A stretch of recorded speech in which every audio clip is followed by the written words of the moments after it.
Coming up right now, the newest episode from Carr, Gwyn, and Ode on Three Pagans and a Cat. So this is Three Pagans and a Cat. I'm Carr. You may call me Ode. Merry Meet. My name is Gwyn. And our special guest this time is Ivo Domingeuz. Evo. I knew I was going to say it wrong. But you know what? I generally respond to anything that has two vowels in it. That works. People will say it, and I'll say, yeah, sure.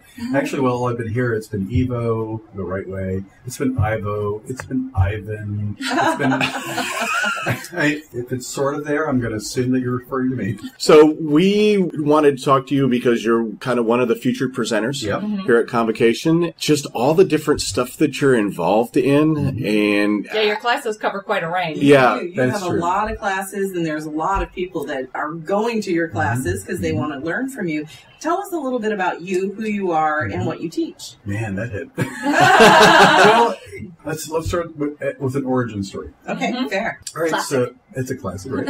I came from a highly enriched environment. My father was a professor, and it was a college town, so that most of the kids that I went to school with were kids of professors, and I had a library card from the time that I was 10 that I could check books out of the university library. Wow, nice. And I could also special order all the occult books that they didn't have in the library also. So I was really fortunate that I started reading and having access to materials considerably earlier, especially because when I was a kid, when dinosaurs, walked the earth and all the deal, it's like, I'm a 1958 model, so ways back. So there were no local bookstores and there was no internet, so it was really easy for me to start reading about everything. So I developed an interest in almost every part of paganism or occultism. Actually, my very first studies, my first formal teaching was in mediumship. Okay. And after a while I decided, you know what? I don't want to be a social worker. Because a lot of the work of being medium was about dealing with people's grief and bereavement and that's not my calling. My next formal teacher was actually an astrologer. And I actually started learning astrology before I was formally being trained in paganism or occultism of any kind. So it never dawned on me until later that other people's life trajectory was that they found a thing and they fell in love with it and did it. I kind of explored all the little fields, and Delaware's a small place. I'm from Delaware. I've been in Delaware since I was 13 years old, which let's call that basically functionally my life. Right, yeah. I've driven through Delaware many times. It's small. Yeah. So those of us that wanted to do something that was spiritual or magical pretty much had to bootstrap and kind of do it ourselves. Jumping the gun a little bit. Eventually we formed a study group, and eventually the first coven in our tradition. But we decided that we had to become experts in everything because there were no local experts. Right. That makes sense. And we were all fairly studious, so we each decided that we're going to study something and learn it, but in the end we cross-trained each other. So at this point in my life, I've been teaching really since the 80s, and I have a long list of things I do because for many years I ran covens, and I still teach the covens in our tradition, so you have to have a full range of things. And what is your tradition? It's the Assembly of the Sacred Wheel. We officially started, I guess the first coven started in 1984, and we're currently 14 covens, and we are recognized by the feds, not that it matters, but it definitely has its perks. I'm sure. Yeah. It definitely has its perks. And we are a social engineering experiment as much as a magical experiment, because there was a lot of stuff done to try to make it work. And how about this? None of our covens have ever failed. That's a remarkable success rate. They are still all in existence. That is amazing. And because we broke all the rules of what was going on in other similar magical organizations. So, for example, and this is another reason why it's good to learn everything, and I try to teach a broad range of things, but you all know that there are things that make your heart sing and things that, I know how to do that, I don't really. I would prefer not to. I would prefer not to. So let's say that somebody in one of our covens wants to learn herbalism. Okay. They're not going to get trained in all likelihood about herbalism in their coven of origin, unless it happens to be that their clergy are herbalists. Instead, they get, fostered out. The nearest coven of ours that has an herbalist is going to supervise that and proctor you in that. When they say that you've learned that, they'll write us a letter saying that you've accomplished that. Okay. So that there's a lot of, you go to school, if you will, in several covens. That's very interesting. So a lot of cross-pollination. It also means you build relationships with others. Build stronger ties between the covens. And initiations, like other systems, we have degrees, but the first and second degree are decided by the coven clergy of that coven. If somebody wants to be a third degree, basically your priestess, priest, whatever combo would happen to be in that coven, propose to the collection of thirds in the assembly that this person is ready, and this is why. Arrange a meeting where we all get to ask questions, and there has to be a majority vote of all the thirds for the person to receive their degree. So it's not one person's or two person's decision. Gotcha. And if somebody has a big fall down moment, like human beings are wont to do, like, for example, this has happened. So do married couples who are also clergy leadership always work out? No. Right. Yeah. Correct. No. Okay. So in one case, one of our covens had the painful thing of the high priestess and the high priest who were married to each other, broke up, and things fell apart and whatever. So for 2-3 years, that coven was under proctorship from the other covens. In other words, the third degrees from the nearby covens would come in and run that ritual or run that workshop, and basically they had support until a new person could come up into leadership. That's wonderful, because I would assume that's why none of the covens have failed. Because when something bad happens, there are actual community resources, because the boundary between each coven is much more permeable than in most magical systems. It also deadens a little bit of what I call the toxic nuclear family effect. Right. The real cliquishness. And well, and not just that. Is that the way that everybody does it? Do they do it differently here? Is that an opinion, or is that what our tradition does? Or, in my case, I currently, and this has been true since 2000, I'm not a member of any of the covens. We have elders, and all the elders, currently there's 2 elders with 3 more that are almost about to be ready to be elders, are members of none and all. Okay. So we kind of circulate between the covens, can attend any of their things, teach any things, and if any clergy person or any member has a concern, we're also the ombuds people for solving disputes between. Nice. So the goal of the 4th degree, which is what we call elders, is to be glue. Okay. So are all of your covens in like the Delmarva area, or? It's scattered over a number of states, but here's the other crazy rule that we enacted. We form covens in sets of 4 that are kind of like a village of 4 covens with, Okay. And so that each one has its built-in safety net. And each of the covens in that set of 4 cannot be more than 3 hours drive from the next. Oh, that's brilliant. So that we limit. It's bad in some ways because there's some delightful, wonderful people of ours that, their jobs or their lives have taken them to other parts of the country.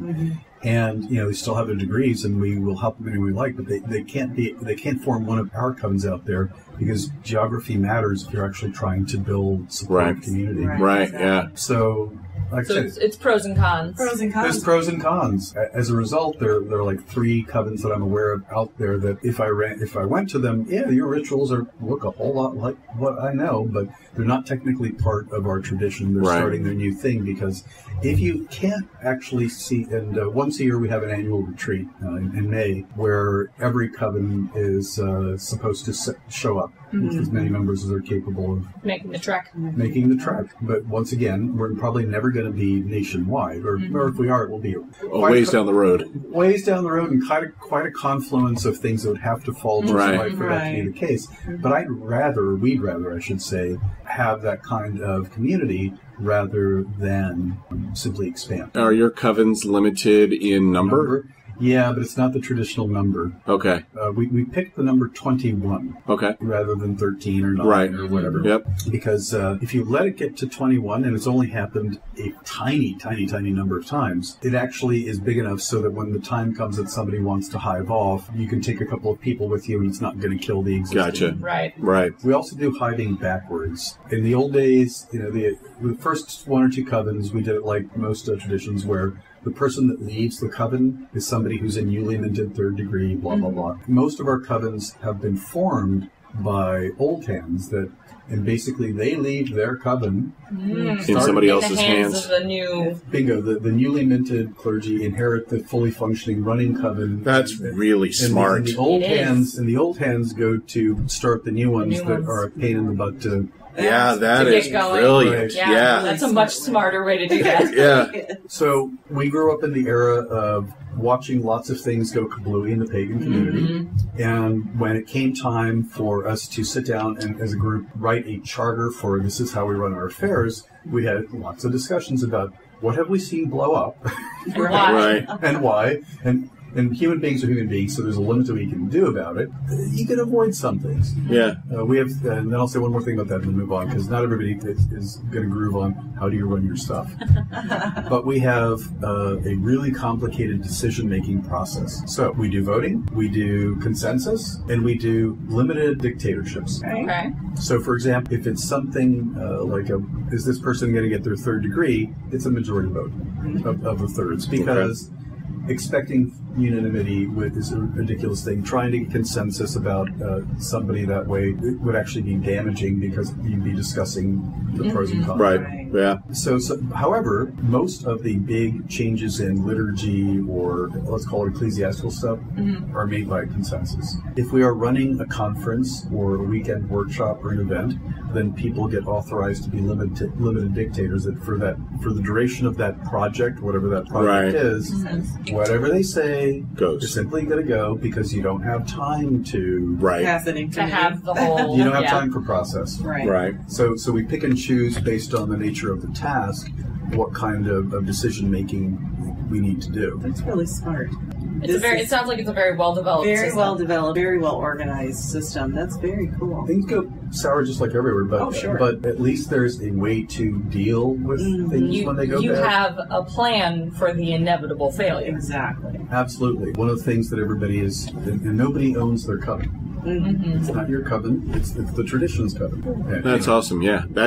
Which helps you not to fail, too, because you can then move somebody else in. And well, we just had a high priestess step down because she has a new job, very demanding, and lots more money. Yep. And she's got personal development work that she has had zero time to do because she's been running a company. Right, yeah. Working full time. Yeah. So she stepped down and somebody else stepped into that place. And for the next 6 months, she's going to be CC'd on all the emails about what's going on. Yeah. So to make a gradual and graceful handoff. Right.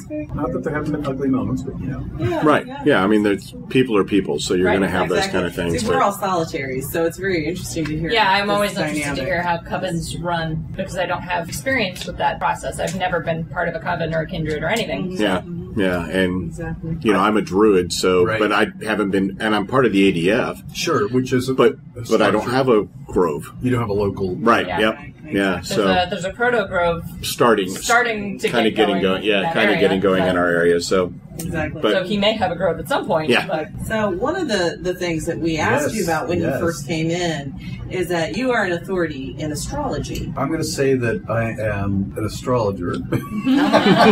Well, we heard Jackie Smith was just singing your praises for your knowledge in astrology. Okay, I'll say I'm really good at doing the Carl Sagan thing for astrology. Because the thing with astrology is that a lot of people take a big step backwards and say, no, because there's a really huge learning curve. There's a lot of numbers that frighten me. Exactly. I'm not a math person, so I've always felt like astrology would be too complicated for me to understand.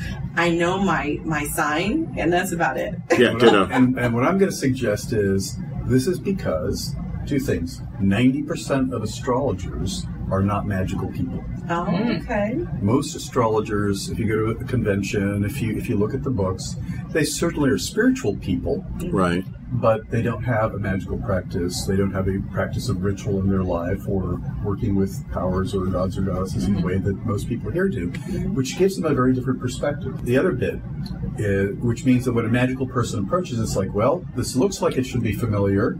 But also, I feel like I need a PhD. Right, exactly. Yeah, and that's the other part. It is a culture of, if I keep the jargon complicated enough, and if I speak in zip files Gotcha. of complex encoded stuff, it makes me feel like I'm a professional. Right. Okay. And there's all sorts of competitiveness at conferences. There's like 3 separate major accrediting organizations in this country to be a professional astrologer. Oh, wow. It's crazy. So I think they make it intentionally dense, and some of them aren't making it intentionally dense, but because the only people that they ever speak astrology to, it would be like going to a convention for biochemists or for physicists or for mathematicians. You wouldn't. But what I try to do in any class I do is to convert it to astrology is a sacred language. Okay. Astrology is a symbol set, and you can do a lot of useful stuff with that, even if you have a difficult time with numbers or geometry on a day-to-day basis. Mm-hmm. In fact, one way of looking at it is that the 12 signs, if you start at the beginning and go through the end, is an alternate version of the Wheel of the Year. It's describing the changes that happen in the energy of the seasons in 12 steps. Okay. My first exposure to astrology was a mad, crazy bohemian woman named Ellen Reardon, and I'm saying that because this was I think probably like 1981 or something like that, and you can imagine lots of patchouli smell, and, and lots of flowing, crazy clothing and bright colors and whatnot. And when I went to her house for the first class that she was teaching on astrology, and it was a very groovy place. It was very period. She had emptied out her living room and pushed all the furniture back, and she had lit a candle in the center of the room, and then she proceeded to dance the energy of the 12 signs with the candle representing the sun in the center, and started in Aries and went around the whole zodiac, and the dance style was to depict how the energy of that sign behaved. Oh, wow. Because the way she started the class was that really the signs are not stars far away in the heavens. It's those 30-degree chunks that the Earth goes around and repeats every year, and that each sign has a unique pattern and unique energy, and that's what the signs are, and this is what they look like. Huh. That is That you could so get. much. I could get that. Yeah. Just to your description, I'm Gwyn- going, light bulb moment. Gwyn That makes- especially could get that because she was a belly dancer for a while. Yeah, absolutely. Absolutely. I totally understand that language. So that, and also though she did make us, back then was the era before the easy access to computer programs. Mm-hmm. Right. So we still had to do the horrible math Sure, and the tables But, and here's another bit where the artistry comes in, and I'll roll it back in a different direction. She wouldn't let us just like get out the graph paper and draw an ugly looking chart. She would put out artist paper, and here are the colored oil pastels. Mm-hmm. And we had to do each of the planets and each of the signs in colors that were appropriate to what they symbolized, and the aspects, the connecting energies between the things we had to draw. And we were to draw little flowers and plants and animals and things to basically encode our vision of what the chart meant. Oh. An illustrated chart. An illustrated Or an chart. illuminated chart. Illuminated, yeah. My art was not so great, but let's call it an illuminated chart. So I'm going to say one thing about her being a crazy bohemian woman, and then I'll go on because I don't even know where she is anymore, and she may not even be alive anymore, frankly. But during the time I knew her, and she had like 5 babies, except strange for the era, she kept some of them, and some of them she would leave with the man that, and she eventually ended up marrying a baron and moving to Europe. But, Oh, wow. But during that time period, she promised she'd come to a fundraiser at my house for a politician, promised Loretta Walsh that she would vote for her in city council. Day of election, she had to go down to the birthing center and give birth to the baby she was carrying.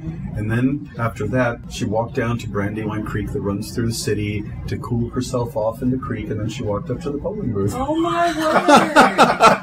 She said she would vote. Right, yeah. She was a woman of her word. She was a woman of her word. Oh, that's fabulous. But she always looked at it as, think of it as symbols, think of it as language, think of it as an expression of an energy, and then it changed it completely. For example, what I always teach is that the planets are nouns, the signs are adjectives and adverbs, the aspects are verbs, the houses are the clauses. You can basically convert astrology to language. And it kind of is.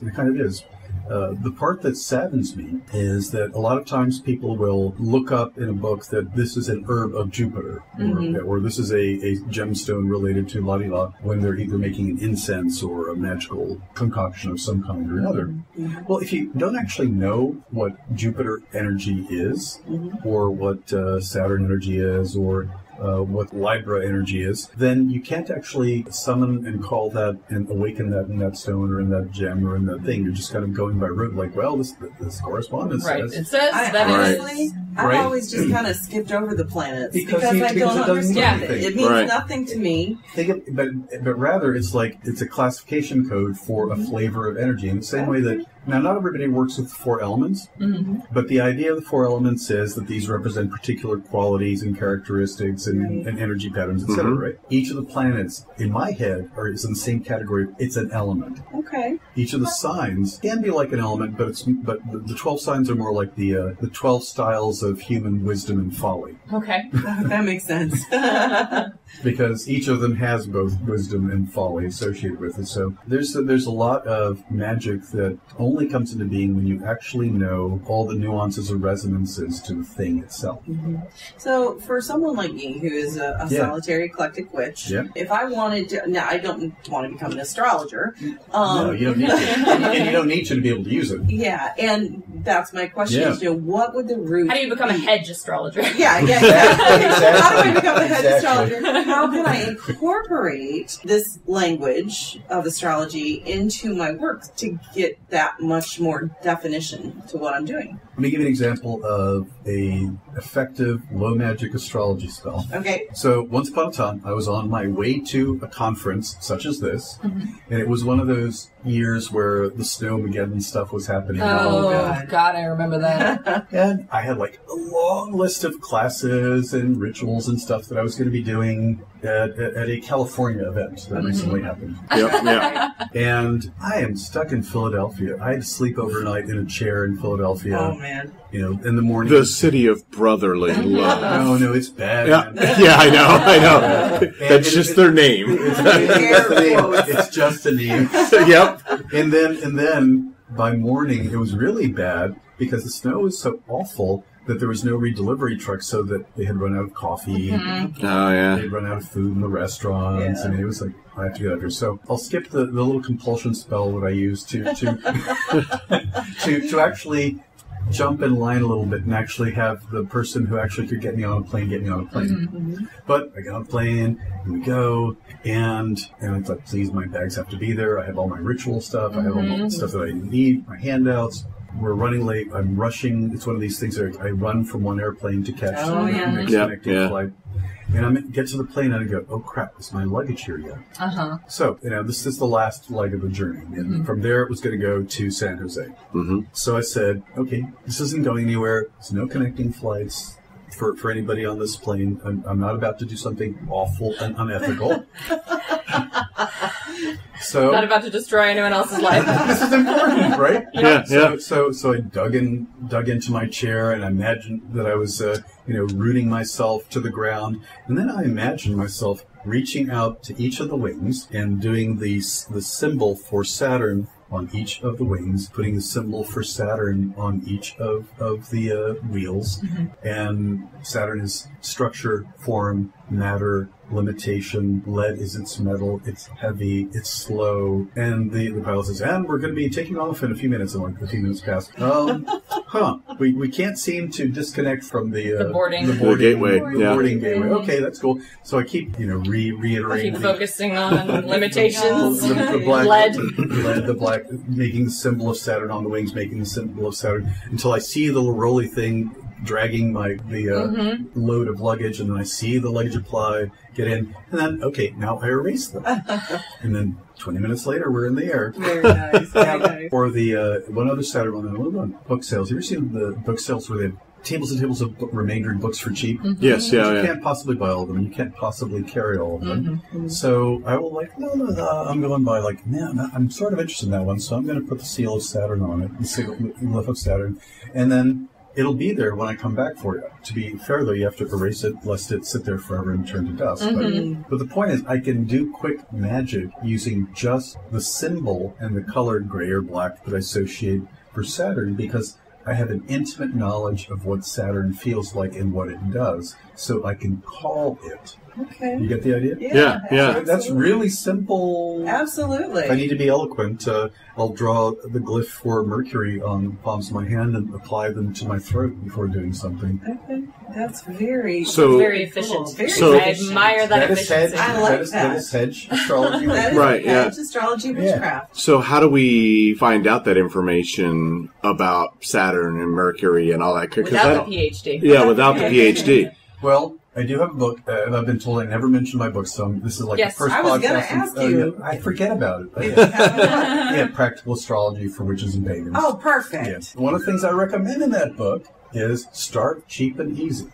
You can buy an astrological calendar, and I don't care which brand it is, as long as it has a couple of pages at the beginning that explains this is the basic stuff about the planets, la la la. Well, that's actually enough information to get you started. If you add one more thing to it, let's pick one. It's whether it's the moon or Mercury, because every day it shows you which sign the moon is in, or Mercury where it's moved on to, right? For a month or a week, whatever your attention span will allow. Pay attention to, okay, the moon is in the following sign today. How did people behave today? Okay. The Mercury was, and ignore the retrograde stuff for a moment, which sign is it in? And you'll start learning things about aspects, but simply reading a couple of basic phrases, a couple of basic things about it, and then seeing how it plays out in your actual life. And you go, oh, okay. So, for example... Until you sort of establish patterns. And they are real and they stick for you because you have observed them. Would you recommend recording these so that you are seeing the pattern? Or? I like to tell people to journal. I also know that unless somebody's temperament actually is inclined... I'm a journaler. Carr is not one. Yeah. No, but it's a temperament thing. Some people, if you're inclined to journal, that is excellent. And if you are of a different temperament, so for example, each day of the week is one of the planets, right? Yeah. Yep. Okay. A simple meditative exercise is Sunday is what? Sun. All right. So on Sunday, put the circle with the dot in the center as the glyph for the sun. Take a piece of paper, put the glyph, or unless you can just visualize really well.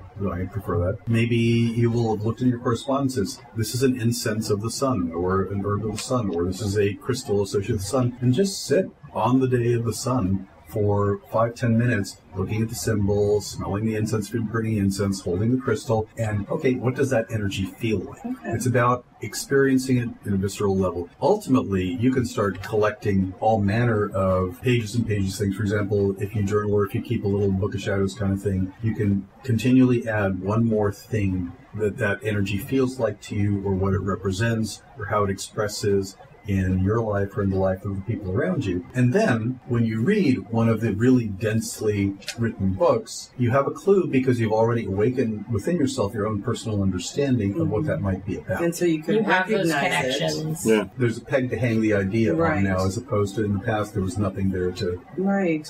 Yeah, it was all cerebral. Right, exactly. And with no context. Which is not going to work for a lot of people. Or another way of looking at it is that way you're creating your own Rosetta Stone. So this is different ways of speaking about the same stuff. That's very good. I like that.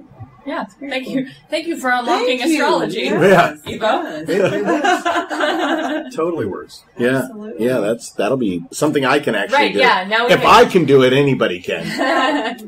Also, when you first came, we were talking about doing this. You talked about the connection between astrology and divination. Yeah.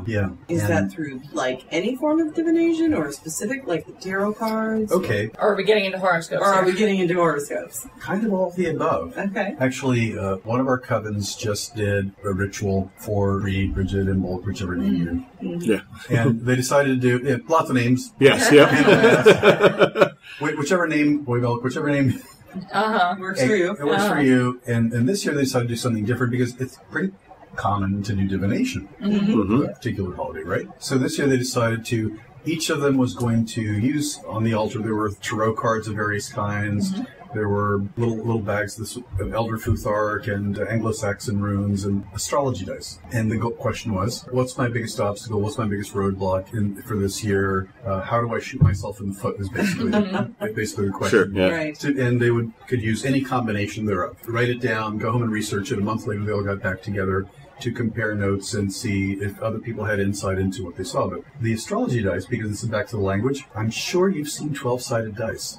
Yes. Oh, yeah. Yes, absolutely. Yeah, I played D&D when it first started, so... I still have my little cardboard white box from the... Yeah, do you really? When Gary Gynax was still doing it before TSR, Exactly, I do. Yeah. So these 3 dice, one 12-sided dice is the 12 signs. One dice is simply numbered 1 through 12 for the 12 houses. And the other is the planets plus the north and south node. And you toss each 3, and that gives you a planet and a sign in a particular house. And that is a meaningful statement about what a blockage is. Interesting. So that even in the absence of a chart, or in the absence of calculation, or in anything else, the idea is that this is a particular energy, this is a particular modification of energy. In houses, which we mentioned earlier, is what happens which arena of life does it actually show up in or manifests most strongly. Okay. So that's a use of the symbol set of astrology for divination that has no requirement for Yeah, it. I could do that. Absolutely. I could totally do that. It's interesting because we do a lot of divination together, Yeah. but the 3 of us have different ways of doing divination. So mine's Ogham-based, Yeah, yeah. right, Druid? You're I doing do tarot mostly, and then I do a lot of pendulum. medium, so I do a lot of scrying, pendulum work, things like that. I do a little bit of tarot. So the interesting thing is, though, is we see like how weirdly the 3 of us all align together. Right. Yeah, Yeah. we'll all So- divine on the same topic Same and we'll all get the question. same answer. Yeah, It's just slightly all different, aligned. but the same general Phrasing gist. is And different, but Yeah, it's Yeah, but yeah. it's the same thing. It's the same So I stuff. would be totally interested in getting some of these dice Yeah. and doing that. There are places that sell them, but the other option is to simply buy blank 12-sided Just dice. make them. Right. Just make 'em. Yeah.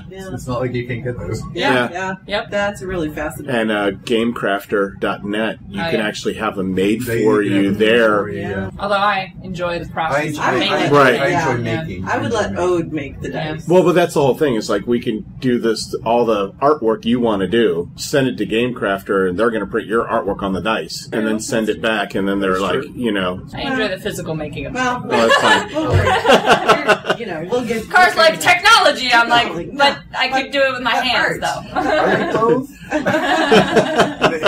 And I end up doing both, but that's another way that you can express that they in of themselves are representations of Right. particular patterns of energy in and of themselves. Now, the part where you're using it for divination, looking at charts and whatnot, this is usually the example I like to give. And it doesn't work with everybody, but if there is somebody drumming, say, in the next room, after X period of time, I'm going to start talking in rhythm with that drumming. Sure, Or I'll start tapping my foot a little bit or my toe a little bit so that I begin to respond, even if I'm not paying attention to it. So when the planets, and I'll stick with the moon, is in a particular place in the heavens, it's producing a particular vibration. And everybody on the planet is being bathed in that vibration, and to some degree, you all have free will, everybody still makes their own choices. But resonance. And there's resonance, and it's going to have an impact on how you respond to the world. So there's the kind of idea of when things are going on in the heavens in a particular way, everybody gets a dose of it, and how you respond to it is uniquely yours. Let's go back to resonance for a minute. Your birth chart is basically a picture. It's your 23andMe for your energy DNA. It's basically a readout of what your energy pattern is. All right, what happens when something in the heavens is resonant to the stuff that's built into you in your birth chart? Unique, personal, more powerful impact. You get the idea? Yeah. Amplification. It amplifies, or if it's in a... It inverts. It inverts, and you get the not amplification. You get The suppression. The suppression of it.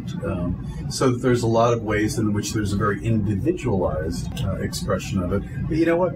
Even I think you said that we know what our sign is, or and the good news nowadays is that anybody can get their moon sign, their sun sign, and the rising. Yeah, I have a whole free. natal chart. I mean, that's just the website made for me. And you can easily find in the astrological calendars or in all sorts of free sources, even though I encourage people to buy books and go to classes and you can get whole lists of characteristics for the signs, right? Both good traits and bad traits for each of the signs. Easy peasy. If you know those three things, rising sign, moon sign, sun sign, you have instant knowledge about how to improve your path through life. If you look at, for example, I'm a Sag, evil Sag, and that means that behind me, the sign previous in the year is Scorpio, and the sign after me in the year is Capricorn. So far, so good? Yep. That's the cycle that it goes through, right? If you look at the positive and negative traits for Sagittarius, all the negative traits for Sagittarius is when a Sag is kind of backsliding and beginning to behave more like a Scorpio. All the positive Sag traits are when a Sag is leaning forward towards acting like a Capricorn. Interesting. Stereo. Yeah. So sometimes all I have to do is catch myself when I'm planning or doing things. It's like, okay, am I acting more like a Scorpio or am I acting more like a Capricorn? As a quick litmus test for, am I approaching this the right way? Are you moving forward or backwards? Am I moving forward or backwards? And it's a personal forward or backward because, depending upon which place your sun is, and the sun is your core of your energy. I'm going to go jump to the moon real fast. Okay. And people totally get the moon wrong. They say, oh, it's a subconscious, or it's the cycles of life, it's the feminine, Though there's a lot of stuff in astrology that you have to scrape because it's mostly social construct stuff on top of what's there. The same is true for Crow, frankly. But the moon is, the best way to consider the moon is cycles. The moon is the unconscious, which rules us in many ways. The moon is the author of the story that you tell yourself about yourself. Okay. So, because we're made of stories, and we tell ourselves, oh, that's what that meant in my life, or this is when you summarize a portion of an experience, it's your moon that's doing that. So, your moon sign, whatever that sign is the style in which you tell your story to yourself. So I'm not even sure what my moon sign is. You gotta look. Yeah, I'd have to look it up. But I know my sun sign. So, but you get the idea that so the moon sign tells you how you tell your own truth to yourself, or how you lie to yourself, or how you describe what you're in. And let's say that you don't like the story you're telling about yourself and your life. Okay, there are 3 air signs, 3 water signs. Each of the 4 elements has 3 of them. So let's say that, like, my moon is in Scorpio. Woe unto me. Very critical moon. So if I find that I'm not being good to myself or accurate or fair, then I say, well, how would I tell the story about what just happened if I was a Cancer? How would I tell that story to myself if I was a Pisces? Anyway, but you get the idea. There's more to it. But even without math, just with a little bit of idea, there are some things built into the structure of it that can be very valuable and don't necessarily require, but it doesn't require a paid consult to figure that out once you have that. Yeah, like I've never bothered to figure out what my moon sign is because I knew what my sun sign was. And what are you going to do with it? Yeah, and I had no idea what you would do with it. So that's why I don't know. It's never even occurred to me that it would be useful. Technically, each of the planets is the indicator for a specific part of your cycle. So like where your Mercury is your style of talking and thinking. That makes sense. Yeah. And that the sign that it's in tells you how you talk, and also other secrets. Yeah. Oh my gosh, this is so interesting. So what I tell people is that you don't need to become an astrologer in the same way that you don't need to be a mathematician. You just need enough math to get by in life doing whatever it is that you need to get through your day. Yeah. Right. And you need just enough astrology to make it useful to your magical or spiritual practice. You don't need to become a practitioner for it to be useful for you. Yeah. And it does sound like it really can enrich and deepen a practice, which I feel like... It feels like something that now I could approach in a more artistic way. Yes. Which will be more intuitive to me. Exactly. Yeah. Exactly. And thereby more useful. Exactly. Because otherwise, in the past, thinking of it in a mathematical way, not being a mathematical person, it just has not felt useful, so I didn't understand the point. But now, because I hear people talking about, their sun sign, their mid sign, and all this stuff. And so now Jeff at Arts and Crafts has asked me, like, what's your moon sign? I don't know. Yeah. And so, but now I'm like, okay, now I want to find out. This can be useful, and I'll be able to actually have a conversation with people and understand where they're coming from. I just pulled mine up. Oh, did you? While we were sitting here, yeah, just to know. It's so easy. Yep. So there was there's a website. Boom. And there it is. And it pulled up my sun sign, my moon sign, my Mercury, my Venus, my Mars, my Jupiter, all the Saturn. Send me that link. And that's the thing. Another way to learn it is to look up all your planets and what sign they're in. Yeah. And then try to figure out, okay, so this planet represents my thinking, talking, communicating style. This is what sign it's in, so that modifies it, like adjective or adverb, right? Right. And the houses tell you what part of life it manifests more fully in. Okay. So, quick way of understanding what the houses are. And there's lots of different house systems, blah, blah, blah. But day and night are not the same length in different parts of the year and different latitudes, right? Yep.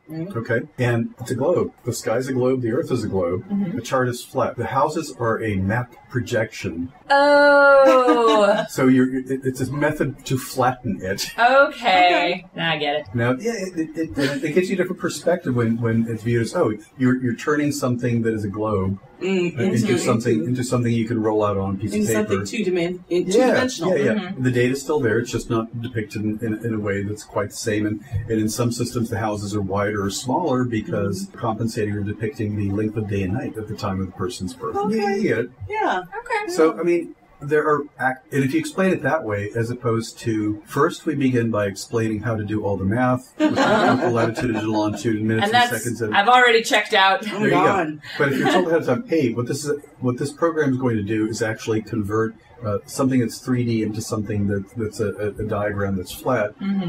Even if you don't know how to do the math, it gives you a clue as to how to interpret what's in front of you. Right. That's really cool. I gotta say, I really appreciate the work you're doing to demystify this.